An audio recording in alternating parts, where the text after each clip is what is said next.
The train wheel's rim runs on the inside of the rail to keep the train on the track.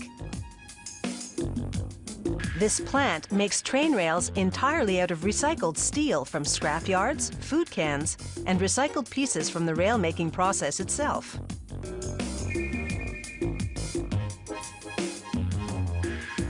Electromagnets pick up the scrap and dump it in a charging bucket. A truck hauls the bucket inside, where a crane drops the contents into a furnace. An intense electric current melts the scrap steel at 1650 degrees Celsius. It then flows into a large brick-lined ladle, where they add carbon, manganese, and other elements to make the steel more durable. The alloy then runs down a ceramic tube that shields it from exposure to oxygen, which would ruin the metal. From there, the molten metal flows into molds which extrude it into continuous rectangular blocks called blooms. A crane then transfers the blooms to a furnace, which, over the next 5 to 7 hours, reheats them to 1250 degrees Celsius. This softens the steel for further shaping.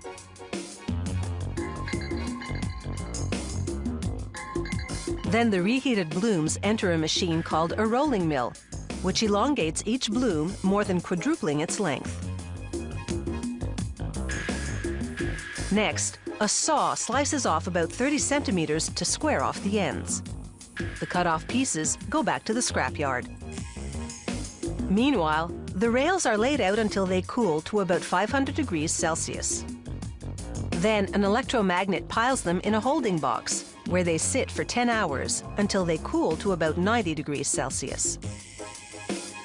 When they come out of the box, they run through 2 sets of rollers.